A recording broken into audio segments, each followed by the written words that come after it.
Lecture में मैंने आपको क्या बताया था? लास्ट लेक्चर में आपको मैंने बताया था कि पोटेंशियोमीटर क्या होता है ना? और पोटेंशियोमीटर की हेल्प से आप किस तरीके से किसी शेल का ईएमएफ आप मेजर कर सकते हो, है ना? तो दूसरा एप्लीकेशन है इसका। दूसरा एप्लीकेशन बताता हूं मैं। पहला एप्लीकेशन तो था to measure the EMF of the shell. दूसरा एप्लीकेशन है application number 2 to compare the EMF of to shells का ईएमएफ भी आप इससे फाइंड कर सकते हो। कैसे फाइंड करोगे मैं आपको बता देता हूं। अच्छा, मैं पहले कल का आपको रिपीट करा देता हूं। जैसे कि मान लिया ये पोटेंशियोमीटर वायर है ए बी, और ये एक प्राइमरी बैटरी है, इससे कनेक्टेड होता है, और इसकी लेंथ कितनी है एल। क्लियर है बात? और ये ईएमएफ इसका ई, यह है वी वोल्ट की बैटरी, लेंथ एल पर वी वोल्ट डिस्ट्रीब्यूटेड है। यदि आप ईएमएफ की बैटरी का ईएमएफ मेजर करना चाहते हो तो एक टर्मिनल को तो ए से कनेक्ट करोगे तथा दूसरे टर्मिनल को गैल्वेनोमीटर से कनेक्ट करके जोकी की हेल्प से ये जो डिस्टेंस है ये एक्स मेजर कर लोगे, और ये हो जाता है एल। तो जो ईएमएफ ऑफ द बैटरी होता है, ईएमएफ कैसे निकाल देंगे? एल लेंथ पर डिस्ट्रीब्यूटेड है वी, 1 मीटर पर होगा वी अपॉन एल, तो एक्स मीटर पर जो ईएमएफ होगा वो V by L into x, और यही ईएमएफ ऑफ द बैटरी होगा। क्लियर है क्या बात? ये पोटेंशियल ग्रेडियंट इंटू एक्स भी बोलते हैं, ये मैंने आपको बता दिया। अब हमें क्या करना है? अब हमें दो शेल है हमारे पास, और दो शेल के ईएमएफ को कंपेयर करना है ना? तो कैसे करेंगे बताइए। देखो, एक शेल तो मान लिया E1 R1, ये रह गई अपने पास, और एक दूसरी शेल है E2, और इसका ईएमएफ क्या है? R2 है। क्लियर है क्या बात? तो अब हमें इन दोनों में से एक का ईएमएफ पता होगा, दूसरे का फाइंड करना है। आ रही है बात समझ में? जैसे मान लिया आप दो शेल लेकर के आए मार्केट से, ऐसे करके, ये तो है एक E2 वाला, और ये वाला शेल है मान लिया आपका E1 वाला। सही है ना भाई? E1 R1, E2 R2। अब इसमें से मान लिया एक शेल का ईएमएफ आपको पता है और दूसरे शेल का निकालना है, तो कैसे करेंगे अपन? देखो, पोटेंशियोमीटर वायर लेंगे ए बी, कितने का? एल लेंथ का ले लेंगे, कैपिटल एल लेंथ का, और इस पोटेंशियोमीटर वायर से एक बैटरी कनेक्ट कर देंगे और इसका ईएमएफ ले लेंगे वोल्ट बी। तो सब देखो, इन दोनों को तो हम इस तरीके से कनेक्ट कर देते हैं। आ रही है बात समझ में? तो सबसे पहले ये इसे कनेक्ट करते हैं हम गैल्वेनोमीटर की हेल्प से, और एक नल पॉइंट J1 पर डिफ्लेक्शन फाइंड कर लेते हैं। ये वाला ओपन रहेगा तो ये हो जाएगा X1 मान लेते हैं। क्लियर है क्या बात? नल पॉइंट कैसे? इस पे स्लाइडर को स्लाइड कराएंगे और नल डिफ्लेक्शन ढूंढ लेंगे। आ रही है बात समझ में? अब हम दूसरे चित्र में क्या करेंगे, देखो ध्यान से, कि अब की बार इस वाले शेल का सर्किट ब्रेक कर देंगे, और दूसरे वाले शेल, ये जो E2 है R2 है, और ये तो E1 और R1 था, और यहां पे आपने ए से ऐसे कनेक्ट कर रखा है, और ये बैटरी ईएमएफ है, ये पोटेंशियोमीटर वायर ए बी है, ये बी वोल्ट की प्राइमरी बैटरी है। अब हम इससे ये गैल्वेनोमीटर को इससे ब्रेक कर देंगे। ये तो गैल्वेनोमीटर में नल डिफ्लेक्शन करंट है, और क्या करेंगे? अब गैल्वेनोमीटर को दूसरे वाले से कनेक्ट करके फिर से हम एक null deflection point J2 find करेंगे, और ये मान लेते हैं हमारे पास X2 आ जाता है।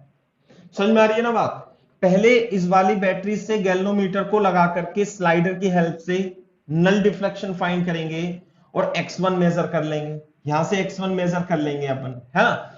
उसी तरीके से अब पहली वाली शेल से कनेक्शन ब्रेक करके, है ना, दूसरी वाली शेल से हम नल डिफ्लेक्शन फाइंड करेंगे, स्लाइडर को वायर ए बी पर मूव करा के, और X2 फाइंड कर लेंगे। That's it. तो ध्यान से देखो, अगर जो हम इस चित्र से लेते हैं तो हमारा E1 जो होगा वो कितना होगा? V by L into X1 होगा, है ना? और अगर जो हम इस वाले चित्र को लेते हैं तो जो E2 होगा वो VYL इंटू x2 होगा। इक्वेशन नंबर 1, इक्वेशन नंबर 2 आप यहां बीच में लिख देना।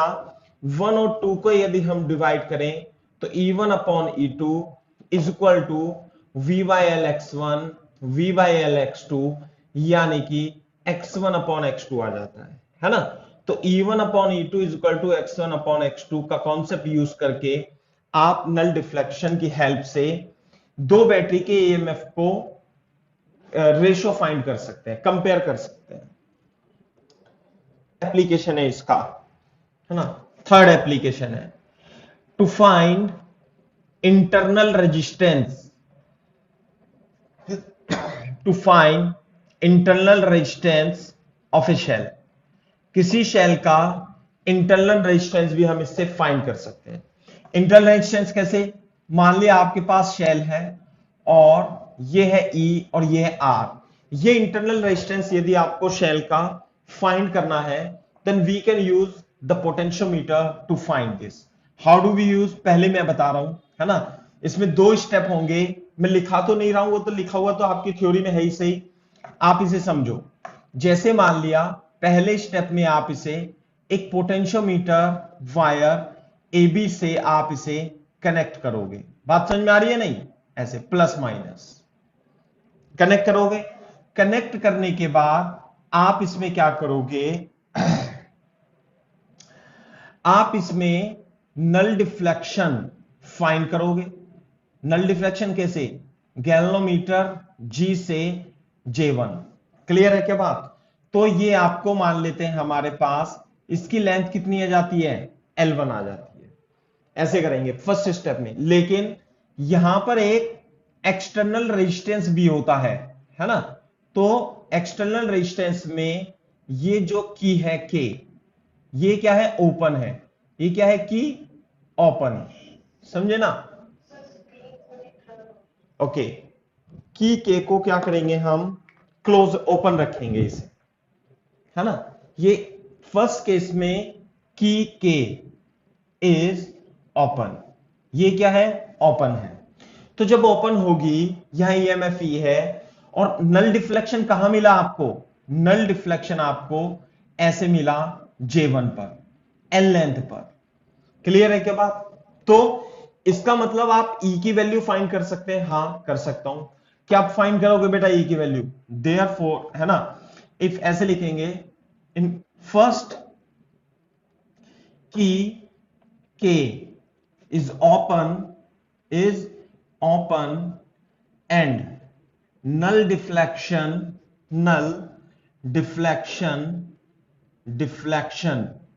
is found at length L1 on potentiometer wire, on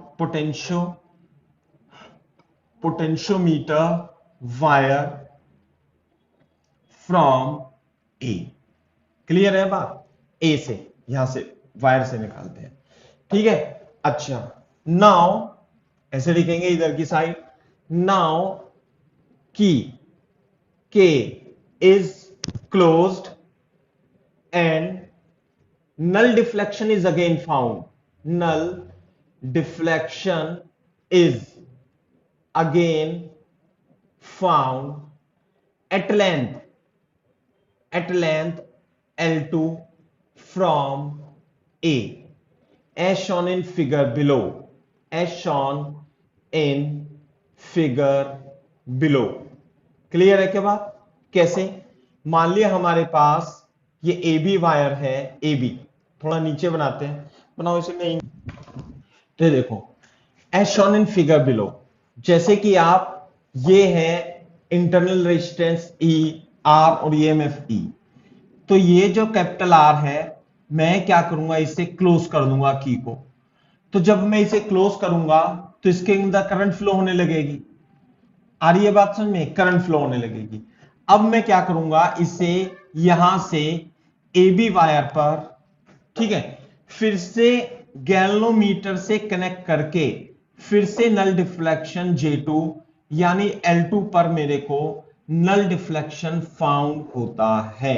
plus minus V लगा देते हैं, है ना, as shown in figure. and now and null deflection is again null deflection is again null deflection is again obtained at length L2 from A। सही है बात, at length L2। अब board पे देखो ध्यान से, नल डिफ्लेक्शन है तो इसका मतलब इसमें जो करंट है वो कोई भी करंट नहीं है, ना कोई करंट आ रही है ना कोई करंट जा रही है। तो इस वाले वायर में भी इसे P और इसे Q मान लेता हूं मैं थोड़ी देर के लिए, इस टर्मिनल को P और इस टर्मिनल को Q मान लेता हूं। तो यदि ये नल डिफ्लेक्शन है तो देखो फिजिकली तो ये कनेक्टेड है, लेकिन इसमें भी करंट क्या होगी, जीरो। यानी इस सर्किट में तो करंट फ्लो होने लगेगी।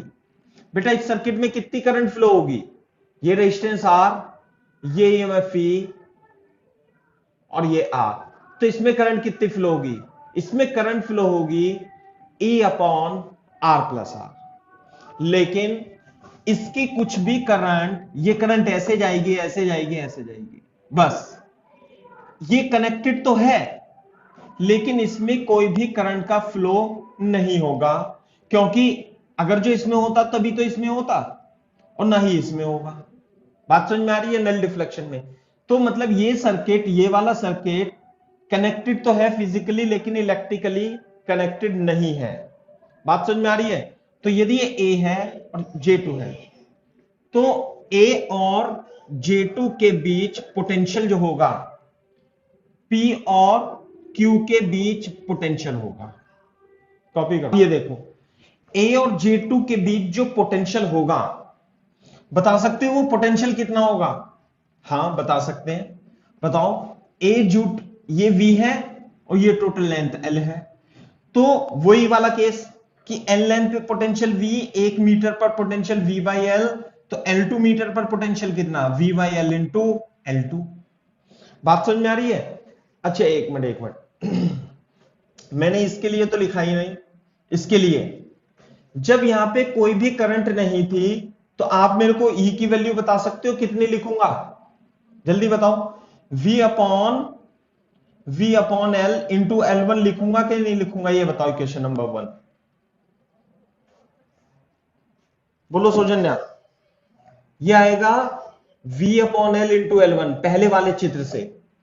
लेकिन दूसरे वाले चित्र में करंट कितनी है, I।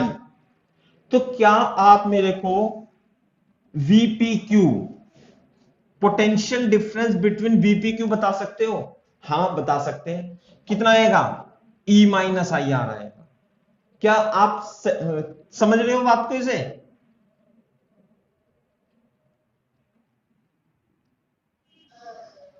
और I की वैल्यू क्या होगी, I की वैल्यू होगी E upon R plus R into R, और R plus R E R minus E R, ये कट जाएगा तो ये आ जाएगा आपका E R upon R plus R. This is potential difference between P and. अच्छा ये जो देखो सुनो, ये जो Vp है और ये Q है, तो बोर्ड पे देखना Vp Q आपने E माइनस आई आर लिखा है ना, तो Vp Q आप direct plus minus I R भी लिख सकते थे डायरेक्ट, क्योंकि जो इस रेजिस्टेंस के अक्रॉस पोटेंशियल डिफरेंस है वही इसके अक्रॉस है। तो या तो इससे लिखो E माइनस आई आर करके, या डायरेक्ट I इंटू आर करके लिख दो, और I की वैल्यू कितनी है, E upon R plus R into R. दोनों वैल्यू सेम आ जाती हैं, कोई डाउट नहीं है इसमें, ठीक है। लेकिन सुनो मेरी बात ध्यान से, मैं इसे साफ कर रहा हूं। मैंने आपको बताया था कि इस स्थिति में AJ2 के बीच पोटेंशियल, PQ या PQ के बीच पोटेंशियल सेम है, तो AJ2 के बीच पोटेंशियल आप मेरे को direct V by L into L2 लिख सकते हो या नहीं, AJ2 के बीच। क्लियर है बात, यूनिटरी मेथड से। अब AJ2 के बीच potential between AJ2 sorry between PQ और AJ2 के बीच पोटेंशियल सेम है, तो मैं क्या लिखूंगा PQ के बीच potential E upon R plus R into R is equal to AJ2 के बीच V upon L into L। Equation number 2, एक तो ये हो गई इक्वेशन नंबर 1 और एक हो गई ये इक्वेशन नंबर 2। ये पहले वाले सर्किट की हेल्प से आई है सिंपल। और ये PQ के बीच पोटेंशियल डिफरेंस AJ2 के बीच पोटेंशियल डिफरेंस सेम होगा। जब पोटेंशियल डिफरेंस सेम होगा तभी तो इसमें कोई करंट फ्लो नहीं होगी। जब यहां का पोटेंशियल सेम होगा तो करंट फ्लो नहीं होगी, और दूसरी इक्वेशन ये बन जाती है। अच्छा, अब हमें स्मॉल r की वैल्यू निकालनी है। देखो, अब इसमें मैं स्मॉल r की वैल्यू कैसे निकालूंगा, मैं साफ नहीं कर रहा हूं थोड़ा सा, क्योंकि मैं इसे दोबारा रिपीट करूंगा। इक्वेशन नंबर 1, 2 को 1 से डिवाइड दे दो। 2 क्या है भाई इक्वेशन नंबर 2? इक्वेशन नंबर 2 है E upon R plus R into L divided by, ये क्या है भाई E is equal to V upon L into L2, V upon L into L1। यार ये बात समझ में, तो ये तो ये कट जाएगा, तो L2 अपॉन L1 आ जाएगा, E से E कट जाएगा, तो इधर की साइड क्या आएगा, इधर की साइड आएगा R upon R plus R L2 upon L1। थोड़ा रेसिप्रोकल कर देंगे, R plus R upon R L1 upon L2, 1 plus R upon R is equal to L1 upon L2 आ जाएगा। क्लियर है क्या बात? अच्छे सुनो ध्यान से। अब मैं इसे साफ ही कर दूं। हाँ भाई, ये साफ कर दूं, यहां से साफ कर देता हूं, मैं चित्र को साफ नहीं करना चाहता। यहां से देखो, 1 plus R upon capital R is equal to L1 upon L2, R upon R is equal to L1 upon L2 minus 1, और इंटरनल रेजिस्टेंस की वैल्यू आ जाती है L1 upon L2 minus 1। What is L1 and L2? L1 is the length, balanced length when key is open. What is L2? L2 is the balanced length when key is closed. Clear है क्या बात? Where what is L1? थोड़ा सा यहां पे लिख दूंगा मैं बस। Where L1 balanced length when key K is open. What is L2? Balanced length when key K is closed, है ना? What is R?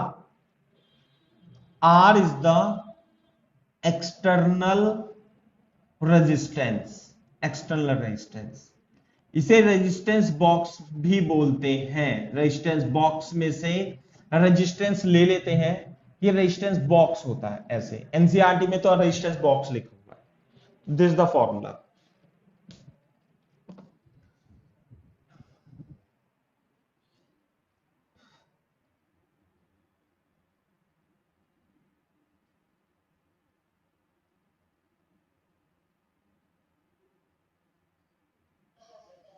ठीक है, अब मैं आपको क्वेश्चन करा देता हूं।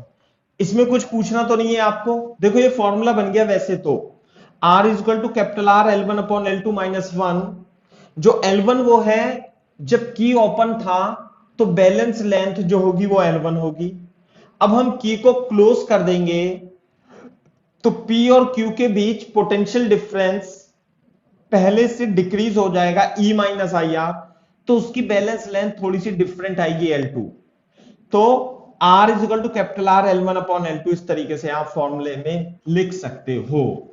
कोई बात नहीं, मैं आपको सवाल कराऊंगा तो बताऊंगा, है ना? तो ये इसके 3 एप्लीकेशन है ना, फाइंड करने के। और भी हैं वैसे तो एप्लीकेशन, और भी मैं इसे सवाल कराता हूं। पहले देखो, आप क्वेश्चन लिख लो example. In a potentiometer wire, potentiometer arrangement a shell of EMF 1.5 volt gives a balance point at 30 centimeter length, 30 centimeter length of wire. Now the shell is replaced by another shell. The balance point is shifted to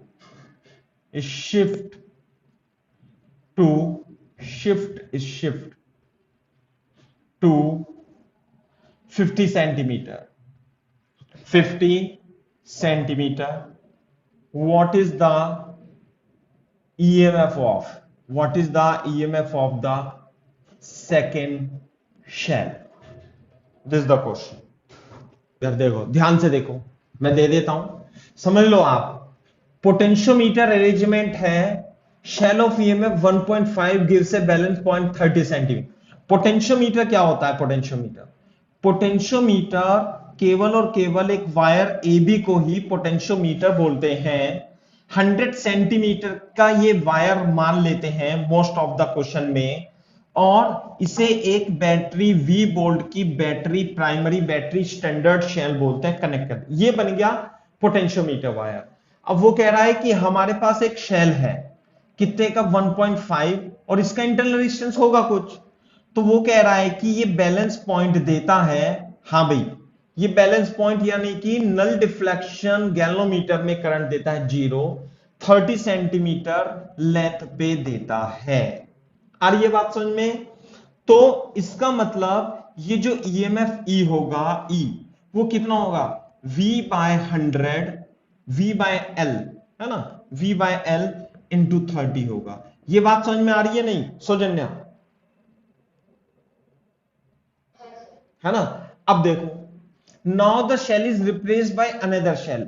इस cell को हम replace करके दूसरा shell ले आते हैं. चलो भाई, पोटेंशियोमीटर वायर तो वही रहेगा, ये रहा A और B, और इसमें हमने बैटरी लगा रखी थी V, और ये था 100 सेंटीमीटर, और इसमें हम एक दूसरा वायर लेकर के आते हैं, दूसरा शेल लेकर के आते हैं. उसका हमें इंटरनल रेजिस्टेंस और EMF नहीं पता, लेकिन वो ये दे रहा है कि बैलेंस पॉइंट जो है ये J1 था ना, जैसे is shifted to 50 centimeter. What is the EMF of the shell? इस शेल का EMF क्या होगा यदि अब की बार बैलेंस पॉइंट J2 ऐसे हो जाता है ना, बिल्कुल कहां? 50 सेंटीमीटर पे आ जाता है, तो ये बिल्कुल मिड में आ जाता है, और ये मान लेंगे हम बैलेंस्ड लेंथ इसकी. तो इस केस में जो E होगा, वो कितना होगा? V/100 V/L इंटू 50 होगा. This is equation number 2 and this is equation number 1. और यहां पे E1 है, और E1 कितना है? 1.5 वोल्ट. तो हम क्या करेंगे? इक्वेशन नंबर 1 और 2 को, या 2 डिवाइडेड बाय 1 कर देंगे, तो E/E1 is equal to V/100 into 50, V/100 into 30, ये कट जाएगा 5/3. क्लियर है क्या बात? तो यहां पे देखो, जो E होगा वो होगा 5/3 इंटू E1. तो 5/3, और E1 की वैल्यू क्या होगी? 1.5, 3 पंजे 15, 2.5 वोल्ट. तो जो अननोन है, ये वाला जो शेल है, इसका EMF 2.5 वोल्ट आ जाएगा.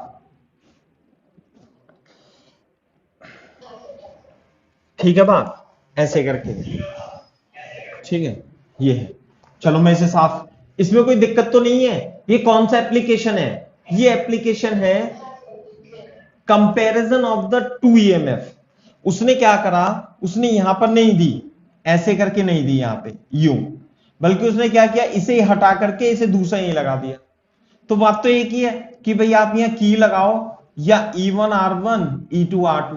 जब आप E1 को लगाओगे तो L1 आएगी, E2 को लगाओगे तो L2 आएगी, तो E1 upon E2 L1 upon L2 के प्रोपोर्शनल होता है ना। ये है, तो ये सेकंड एप्लीकेशन है से करके।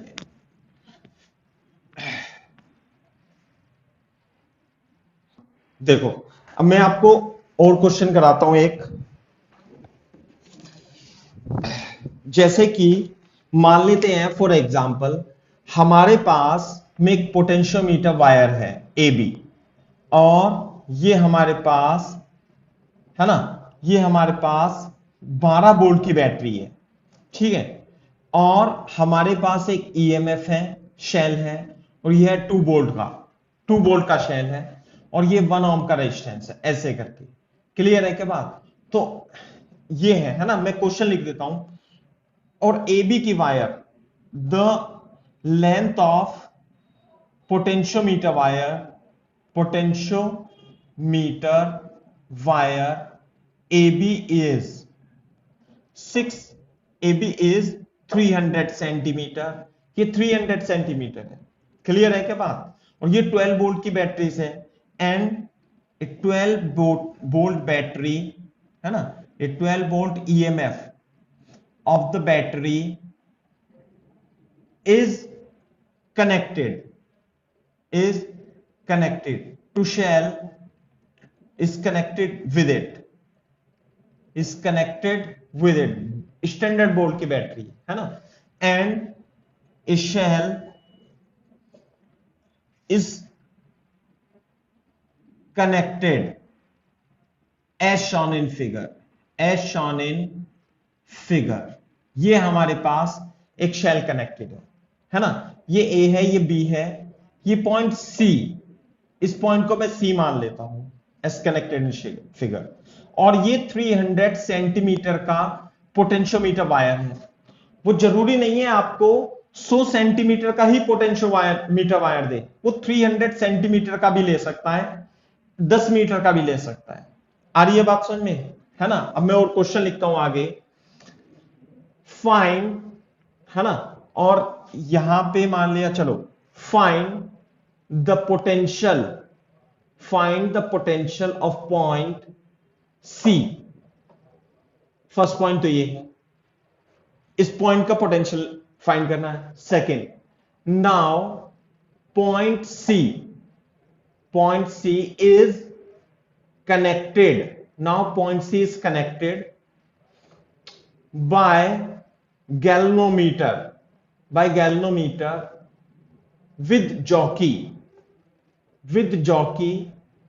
sliding on potentiometer wire sliding on potentiometer wire। find the point on wire AB where null deflection is obtained।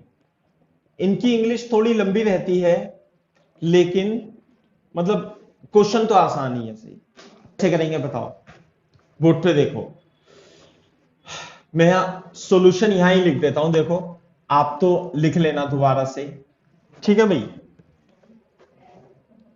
हाँ, क्या अब, है ना, यहां पे ब्रैकेट में लिख देना एज्यूम पोटेंशियल ऑफ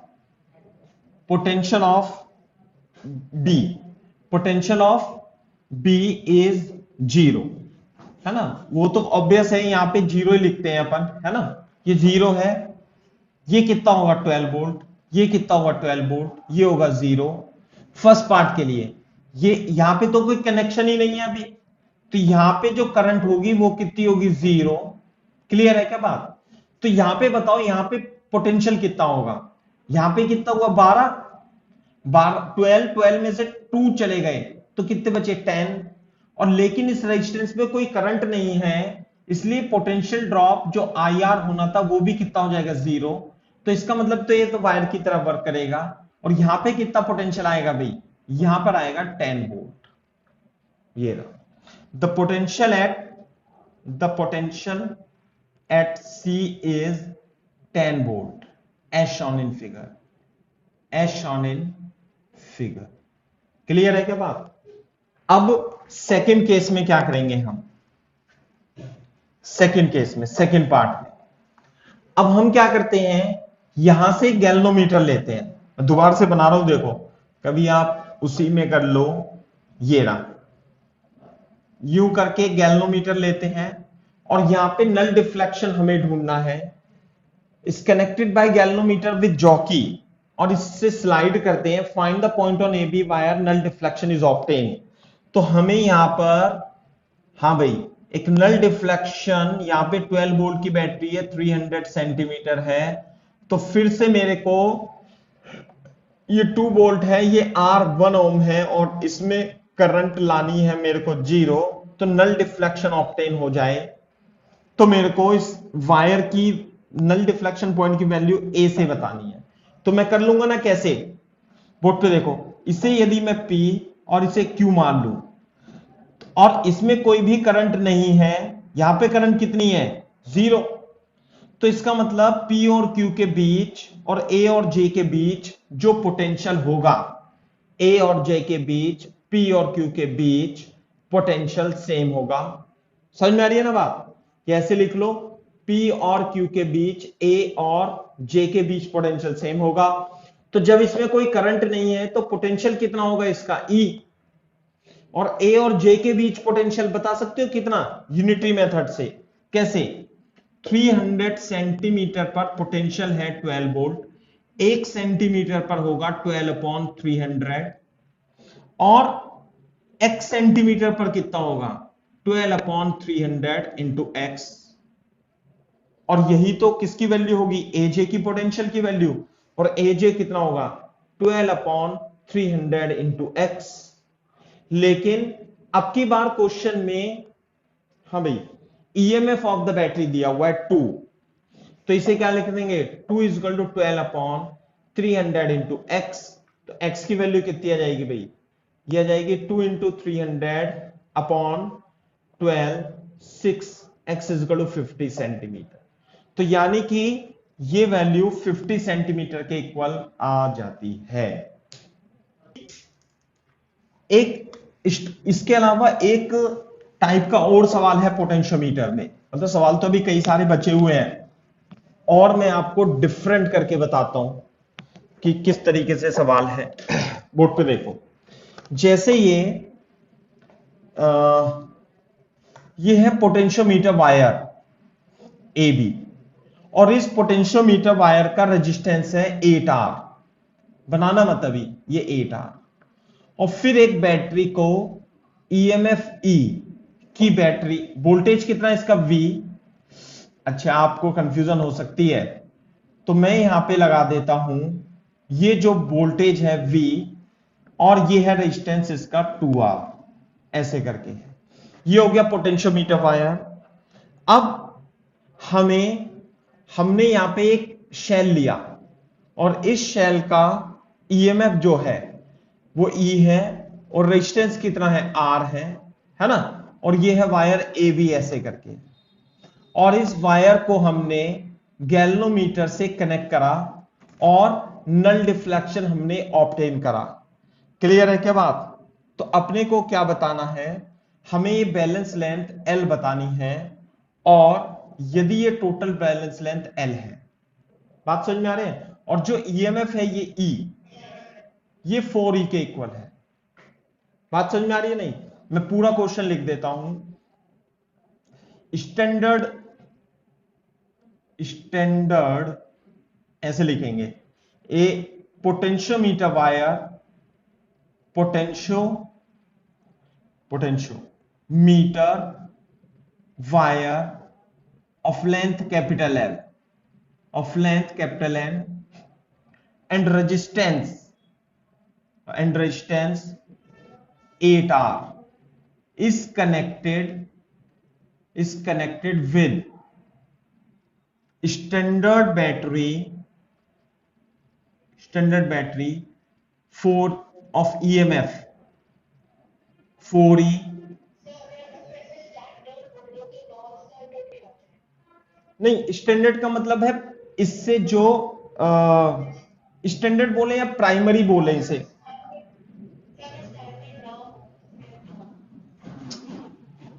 प्राइमरी शब्द लिख लो, है ना, इसे प्राइमरी बैटरी बोल सकते हो।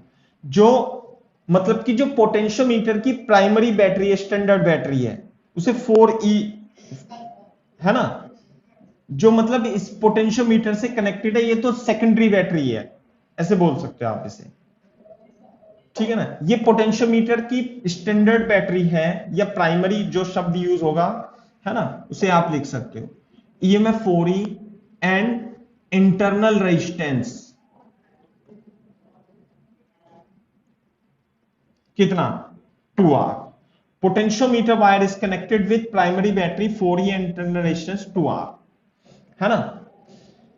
ओके, नाउ ए बैटरी, इस सेकेंडरी बैटरी बोलो या जो भी बोलो आप, a cell of EMF E and internal resistance R is connected as shown in figure। बस इतना लिख दिया मैंने, as shown in figure। find balanced length AJ, ये है जो इस बैलेंस लेंथ AJ यानी L को आपको फाइंड करना है, ये है क्वेश्चन आएगा। बोर्ड पे देखो, ध्यान से सुनो सॉल्यूशन। आप इसे रफ में भी लिख सकते हो, रफ में, है ना, रफ में भी लिख सकते हो। जैसे मैंने आपको एक ऐसा ही सर्किट बनाया था, ये V वोल्ट की बैटरी है और ये L लेंथ का वायर है, तो इस केस में पोटेंशियल ग्रेडियंट कितनी आती है भाई, V/L। पोटेंशियल ग्रेडियंट समझते हो ना, कि 1 मीटर पर यूनिट लेंथ पर पोटेंशियल ड्रॉप कितना है, कि L लेंथ पर कितना है V, 1 मीटर पर कितना हो V/L, और इसे ही हम पोटेंशियल ग्रेडियंट कहते हैं। ये तो ऐसे था, ये तब था यानी कि A और B के अक्रॉस सारा का सारा पोटेंशियल V आ गया, है ना, क्योंकि यहां पे इंटरनल रेजिस्टेंस इसका कितना था, 0। लेकिन अब की बार इस शेल में इसका इंटरनल रेजिस्टेंस 0 नहीं है। यहां देखो, ऐसे करके आप इस AB वायर को कंसीडर कर लो, और ये रेजिस्टेंस हो जाएगा आपका 2R, ये हो जाएगा आपका 4E। समझ में आ रही है बात। तो मेरे को पहले ये जो L लेंथ है, इस L लेंथ पर पोटेंशियल ड्रॉप बताओ कितना हुआ, जबकि ये 4E है। हाँ भाई, इस पोटेंशियोमीटर वायर का टोटल रेजिस्टेंस कितना है भाई, 4R, और ये कितना है, 2R। तो दो रेजिस्टेंस सीरीज में है, ऐसे आप सोच सकते हो, एक तो 8R और एक 2R, और ईएमएफ 4E की बैटरी लगी हुई है। तो ये तो हो गया A, ये हो गया B। तो A और B के बीच पोटेंशियल ड्रॉप कितना होगा, बता सकते हो ना, V1। कैसे होगा, यानी A और B के बीच potential drop potential divided rule से निकाल लेंगे हम। कैसे, R1 upon R1 plus R2 into V। तो R1 कितना है इसका R1 क्वेश्चन में 8R दिया हुआ है बेटा, 8R plus 2R into 4E। तो ये हो जाएगा आपका 8/10 इंटू 4, 5, 8 दूनी 16 बटे 5, तो कितना जाएगा 3.2 वोल्ट, यानी 3.2 वोल्ट E आएगा, E ऐसे 3.2E, यानी 4E में से 3.2E AB के अक्रॉस रहेगा। अगर जो यहां पे मान लिया 4E होता, तो 4E का 4E वोल्टेज वायर A पे चला जाता, क्योंकि इसका कोई इंटरनल रेजिस्टेंस नहीं है। लेकिन यदि शेल का इंटरनल, प्राइमरी शेल का इंटरनल रेजिस्टेंस दे दिया, तो 4e में से कुछ पोटेंशियल यहां पे चला जाएगा और कुछ पोटेंशियल यहां पे चला जाएगा। तो इसका मतलब इसके बीच जो पोटेंशियल ग्रेडियंट होगी वो चेंज हो जाएगी।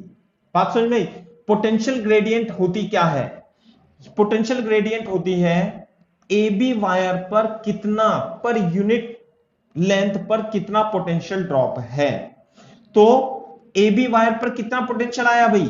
4e में से 3.2 यहां पे चला गया और 0.8 यहां पे चला जाएगा। बात समझ में आ रही है? नहीं? कॉपी करो इसे।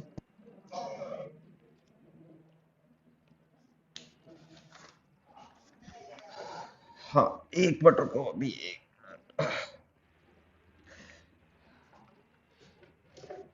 हाँ भाई, तो मैं इसे यहां से साफ कर देता हूं, इधर से। सही है ना? ये भी साफ कर देता हूं। तो मेरे को पोटेंशियल ग्रेडियंट बता सकते हो इसकी? इस वायर ए बी की potential gradient, therefore potential gradient. एक जेई मेंस में ऐसा भी क्वेश्चन आता है कि what is the potential gradient of wire A B, इसलिए मैं इस शब्द को बार बार यूज कर रहा हूं, लेकिन अपने काम का कुछ ज्यादा खास है नहीं। हमें तो यह बताना है कि एल लेंथ पर कितना पोटेंशियल ड्रॉप है 4e में से 3.2e, तो 1 मीटर पर कितना पोटेंशियल ड्रॉप होगा? 3.2 अपॉन एल ई, इतना होगा। यही तो क्या है? पोटेंशियल ग्रेडियंट है। पोटेंशियल ग्रेडियंट 3.2 अपॉन एल, है ना, ई अपॉन, ये पोटेंशियल ग्रेडियंट हो गई। अब जब ये बैलेंस लेंथ यहां पे आ जाएगी तो यानी ए और जे और पी और क्यू का पोटेंशियल सेम होगा, है ना भाई? V P Q is equal to V A J होगा। और वीपी क्यू कितना होगा? जब यहां करंट नहीं जा रही तो E माइनस आई आर में आई जीरो हो जाता है, तो वीपी क्यू कितना होगा भाई? E। और एजे का पोटेंशियल कैसे निकालेंगे? एजे का पोटेंशियल देखो ऐसे निकालेंगे, देखो एल लेंथ पर कितना पोटेंशियल है? 3.2, तो 1 मीटर पर कितना है? 3.2 अपॉन एल इंटू ई। तो एल लेंथ पर कितना होगा? एल लेंथ पर होगा 3.2 E upon L into L, और यही क्या होगा? यही ई के इक्वल होगा। किसके इक्वल होगा? ये ई के इक्वल होगा, और 3.2 ई अपॉन एल इंटू ई। बात समझ में आ रही है? नहीं? और यहां पे लिख दूंगा 3.2 E upon L into L, तो ई से ई कट जाएगा, तो 1 is equal to 3.2 L into L, तो स्मॉल एल जो होगी वो 3.2 के बराबर होगी। कोई दिक्कत तो नहीं है इसमें? एल अपॉन 3.2, बिल्कुल सही बात है ना? तो एल अपॉन 3.2 के इक्वल ये आ जाएगी। सही है ना? ठीक है, ऐसे है। तो आपको ध्यान रखना है कि जो पोटेंशियोमीटर है, पोटेंशियोमीटर का इंटरनल रेजिस्टेंस यदि दिया हुआ है तो इस वायर पर आपको क्या निकालना पड़ेगा? पहले पोटेंशियल ग्रेडियंट निकालनी पड़ेगी इसकी अलग से, है ना, कि एल लेंथ पर कितना पोटेंशियल ड्रॉप है। तो उसके हिसाब से आप यूनिटरी मेथड लगा करके कैपिटल एल पे इतना और स्मॉल एल पे इतना, तो वही इस बैटरी के ईएमएफ के बराबर होगा। तो ये क्वेश्चन कितना समझ में आया सौजन्य, आपको ये बताओ? हाँ, वेरी गुड। तो इसलिए हमें पोटेंशियल ग्रेडियंट का ध्यान रखना है सही तरीके से, है ना, और वो मैं बता देता हूं। अच्छा, एक इंपॉर्टेंट क्वेश्चन और है, मैं कॉन्सेप्ट की फॉर्म में आपको बता देता हूं, है ना। वो कैसे क्वेश्चन देगा? वो पोटेंशियोमीटर वायर आपको ए बी देगा ऐसे करके, और एक प्राइमरी बैटरी या स्टैंडर्ड बैटरी आप जैसे बोलना चाहो उसे बोल सकते हो, और यहां पे लगा देगा। सही है बात? अब वो दो शेल देगा, दो शेल, E1R1 और E2R2। क्लियर है बात? ऐसे अब इन दोनों शेल को वो क्या करेगा? सीरीज में लगाएगा, ऐसे करके लगा देगा ना सीरीज में, E1R1 E2R2, ऐसे केस फर्स्ट। और फिर क्या करेगा? गैल्वेनोमीटर से J1 लेंथ निकाल लेगा, है ना। If two shells are connected as shown in figure, shown in above figure, and null deflection is obtained,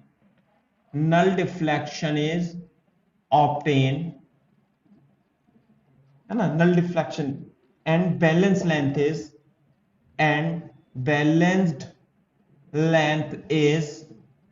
L1, balance length is L1। तो क्या बताओगे आप बेटा, बताओ, ये कैपिटल L होगा, ये तो मान लिया 100 सेंटीमीटर का मानो, ये कैपिटल L का मान लो, तो ये तो दोनों ईएमएफ, हाँ भाई मेरे को P और Q के बीच पोटेंशियल बता सकते हो, कितना आएगा इसमें सौजन्या, बोलो E1 प्लस E2, करंट कितनी जाएगी इसमें, 0। ये बात समझ में आ रही है नहीं? तो A और J1 के बीच पोटेंशियल जो होगा, P और Q के बीच जो पोटेंशियल होगा वो A और J1 के बीच होगा, नहीं होगा? तो PQ के बीच पोटेंशियल कितना है, E1 प्लस E2, और A और J1 के बीच पोटेंशियल होगा V upon L into L1। क्या ये आपको बात समझ में आती है नहीं? है ना? अब बोर्ड पे देखो, अब हम क्या करेंगे, अब हम इन दोनों शेल को अपोजिट डायरेक्शन में इस तरीके से कनेक्ट कर देते हैं, E1 R1 E2 R2। अब ये P और Q है, और इसके बाद फिर से एक गैल्वेनोमीटर की हेल्प से हम एक बैलेंस पॉइंट या बैलेंस लेंथ L1 हम L2 फाइंड करते हैं, और ये जो बैटरी होगी ये V वोल्ट की बैटरी होगी, ऐसे करके। समझ में आ रही है बात? तो है ना, now batteries one, now polarity of one shell is reversed, plus minus minus plus, and balanced length is obtained again। Clear है क्या बात? is obtained again। तो इसका मतलब क्या है, अब PQ के बीच जो पोटेंशियल होगा वो A और J के बीच पोटेंशियल होगा, A और J2 के बीच, और PQ के बीच पोटेंशियल बता सकते हो कितना होगा सौजन्य, आप बता सकते हो इसमें? मान लेते E1 is greater than E2 है थोड़ी देर के लिए, है ना, E1 is greater than E2, तो कितना होगा E1 माइनस E2। ये बात समझ में आ रही है नहीं? और A और J2 के बीच इसके हिसाब से कितना पोटेंशियल होगा, V upon capital L into L2, equation number 2।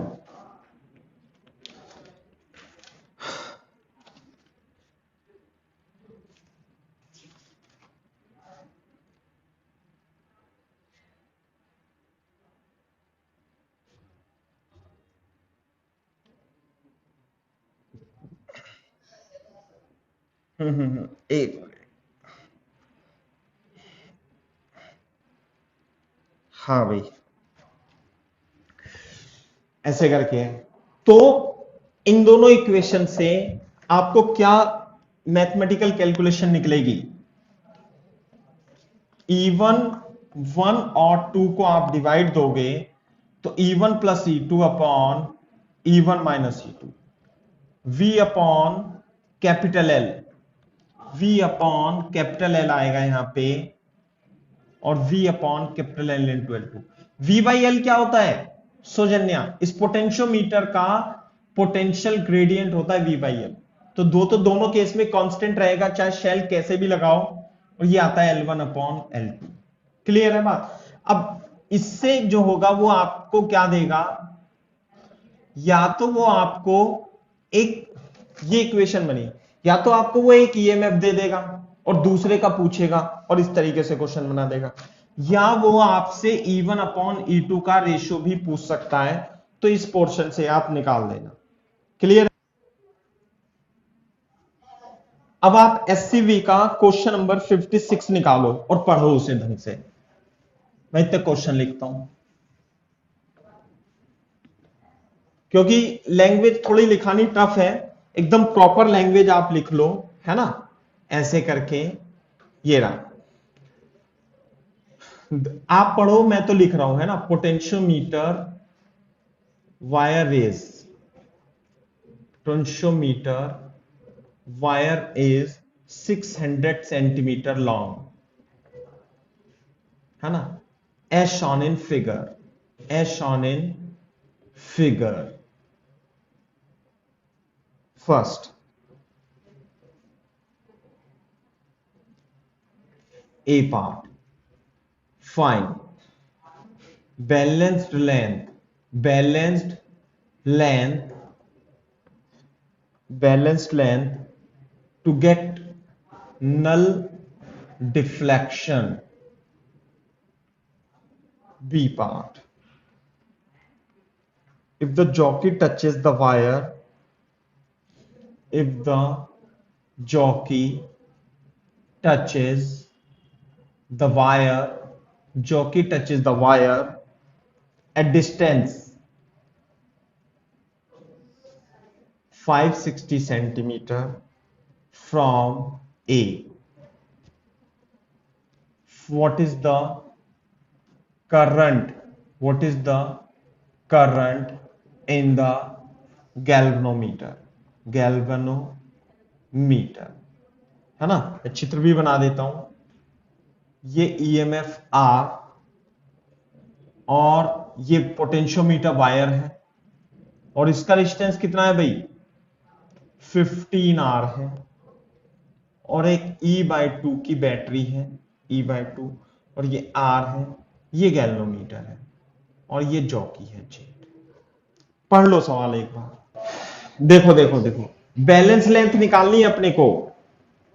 सबसे पहले मैं आपको बता दूं कि इसे देखो, आप इसे तो छोड़ ही दो, इसका रेजिस्टेंस है 15R, तो पहले आप पोटेंशियल ग्रेडियंट तो निकालो इसकी, AB की। वो कैसे निकालोगे, एक EMF की बैटरी R1 और R2 दो सीरीज रेजिस्टेंस है, तो इसके अक्रॉस तो V1 पोटेंशियल आ जाएगा, इसके अक्रॉस V2 आएगा। नहीं आ रही बात समझ में, इसे रफ में लिख लो आप, मैं बता देता हूं रफ में कैसे। एक EMF की बैटरी है, एक 15 ओम का है, एक R ओम का रेजिस्टेंस है। नहीं आई बात समझ में, तो यहां मेरे को V1 यानी VA भी निकालना है, तो बताओ V1 कितना होगा भाई, V1 होगा 15R upon 15R plus R into V1, sorry E, तो ये हो जाएगा 15E अपॉन 16। तो इस पर पोटेंशियल ड्रॉप, अगर जो ये ऐसे होता सौजन्या, तो सारा का सारा पोटेंशियल इसी पे आ जाता फिर तो, लेकिन अब E में से कुछ इधर और बाकी इधर जाएगा, तो बाकी इधर निकालना पड़ेगा मेरे को पोटेंशियल डिवाइडेड रूल से। ये R1 है, ये R2 है। नहीं आ रही बात समझ में सौजन्या, जल्दी बताओ, ये R1 ये R2 है ना। तो पोटेंशियल ग्रेडियंट यानी वायर की लेंथ कितनी है भाई, 600 मीटर। ये वायर की लेंथ कितनी है भाई, 600 सेंटीमीटर। इसे कैपिटल L मान लेता हूं मैं, समझ में आई बात। तो ये देखो 600 सेंटीमीटर पर पोटेंशियल कितना ड्रॉप है सौजन्या, 15E/16। तो 1 सेंटीमीटर पर कितना पोटेंशियल ड्रॉप होगा, इनटू 600, यही तो पोटेंशियल ग्रेडियंट होगा। ठीक है, अच्छा अब ये देखो, पोटेंशियोमीटर वायर 600 लॉन्ग है, बैलेंस लेंथ। अब यहां पे,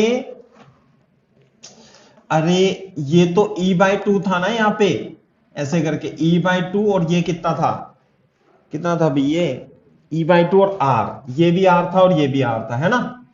अब मेरे को बैलेंस लेंथ कैसे पता लगेगी, यहां पे यूं करके J1 X, है ना। तो इसे मैं P और इसे Q मान लूं, इसे A और इसे क्या मान लूं, J मान लूं, ऐसे करके। तो P और Q के बीच बैलेंस कंडीशन में करंट कितनी होगी गैल्वेनोमीटर के थ्रू? 0। तो P और Q के बीच जो पोटेंशियल होगा वही A और J के बीच भी तो पोटेंशियल होगा। और P और Q के बीच जब इसमें से करंट नहीं है तो P और Q के बीच पोटेंशियल कितना होगा? E/2। और A और J के बीच पोटेंशियल कितना होगा? देखो बोर्ड पे, अरे 1 सेंटीमीटर पर इतनी लेंथ है तो मान लिया नल पॉइंट x सेंटीमीटर पर आया तो 600 पर इतना, 1 सेंटीमीटर पर इतना, तो x पे कितना होगा? x पे होगा 15 E/16 इंटू 600 इंटू एक्स। और यही तो पोटेंशियल जो होगा वो V इंटू एजे के इक्वल होगा। 15E, अच्छा 15 से कट जाएगा, 15 चौका 60 E, 16 चौका 64 x, ऐसे आएगा। तो VAJ मैं यहां पे लिख देता हूं, VPQ कितना होगा? E/2। और VAJ कितना होगा? E/640x होगा। E से E कट जाएगा तो x की वैल्यू 320 सेंटीमीटर आ जाएगी। तो पहले में balance length to get the null deflection is 320 centimetre. मेरे को ये बताओ आपको कितना समझ में आया, और आंसर भी चेक करो। अब लेकिन इसका सेकंड पार्ट तो बहुत टफ है सोचने के लिए, लेकिन अपन कर देंगे। देखो ध्यान से देखो, ये जो आया ये 320 सेंटीमीटर आया, ऐसे 320 सेंटीमीटर आया, तो ये E/2 है। तो यानी कि इस पॉइंट पर भी पोटेंशियल ड्रॉप कितना होगा? E/2 होगा। लेकिन वो ये कह रहा है कि jockeys touches the wire distance 560। Total length कितनी थी इसकी? 600 सेंटीमीटर। ये टोटल है 600 सेंटीमीटर। बैलेंस पॉइंट तो यहां पर है, लेकिन अगर जो आप इस लेंथ को यहां से शिफ्ट करके यहां पर कितना कर देते हो? 560 सेंटीमीटर कर देते हो, तो इस गैल्वेनोमीटर में नल डिफ्लेक्शन नहीं आएगा। समझ में आई ना बात? तो यानी कि इसमें से कुछ ना कुछ करंट फ्लो होगी, और वही करंट आपको निकालनी है। एक बार आप क्वेश्चन पढ़ो सही तरीके से, ठीक है ना? तो कैसे करेंगे बोर्ड पे देखो। देखो अब इसमें पोटेंशियोमीटर का कोई कॉन्सेप्ट नहीं लगेगा, सिंपल ये सर्किट बन जाएगा।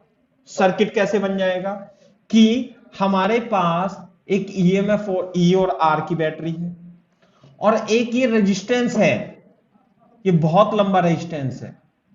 कितने ओम का रेजिस्टेंस है भाई? 15R का रेजिस्टेंस है। और फिर हमारे पास एक बैटरी है, और एक E/2 की बैटरी है, आर रेजिस्टेंस है, और हमने इसे यहां जोड़ रखा है। ठीक है, अब ये देखो, ये टोटल लेंथ कितनी थी भाई?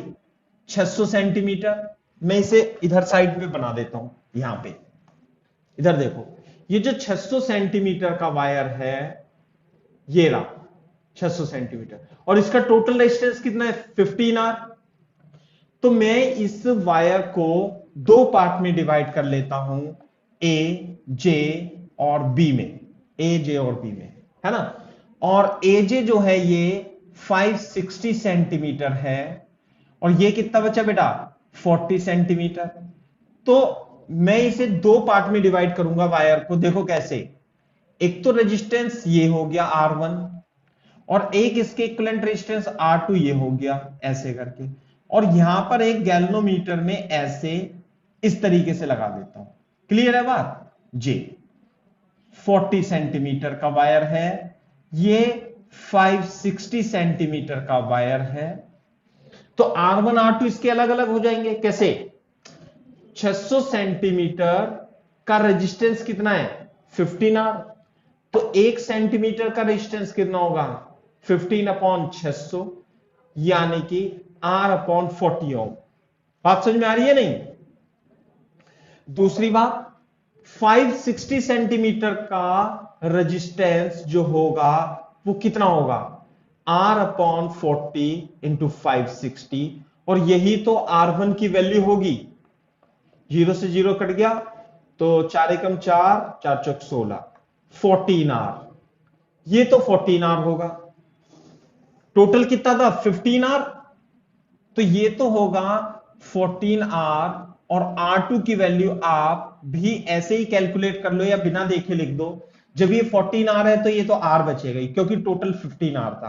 क्या ये बात समझ में आती है सौजन्य आपको? नहीं, ये बताओ। मीटर का इसमें कोई भी कॉन्सेप्ट नहीं है ना। जैसे कि यहां दो बैटरी लगी हुई है, दो बैटरी लगी हुई है।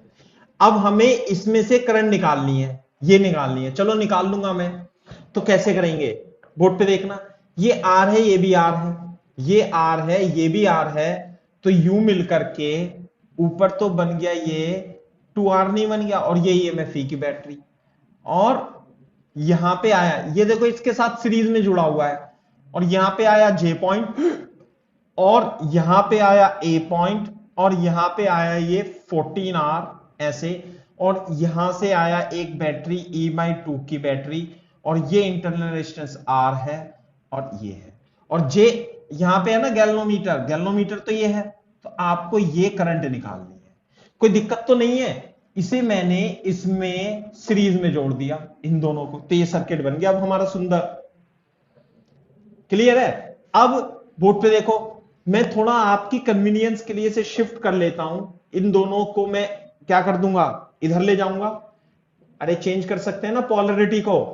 14R तो ऐसे रहेगा सही, ये रहा, और इधर भी मैं इसे इधर ले आऊंगा, और E/2 तो रहेगा ही सही, और ये R इधर आ जाएगा, J पॉइंट ये होगा, और गैल्वेनोमीटर यहां लगा हुआ है। तो आपको ये वाली करंट निकालनी है, और बाद में निकाल लेंगे करंट। और ये हो जाएगा E, ये हो जाएगा 2R। इसे मैंने ऐसे मॉडिफाई किया, इसे मैंने ऐसे मॉडिफाई करा। ये क्या बात आपको समझ में आती है? अब हम निकालेंगे कैसे? हाँ भाई, सर्किट को सॉल्व करने के लिए क्या करूंगा मैं, इसे जीरो मान लेता हूं, और ये भी जीरो, ये भी जीरो, ये कितना हो जाएगा E, ये हो जाएगा E/2, और यहां नहीं पता तो इसे क्या मान लेंगे X। और X की वैल्यू निकालने के लिए क्या करेंगे, मैं I1 I2 I3, यानी I1 is equal to I2 plus I3 लिख दूंगा।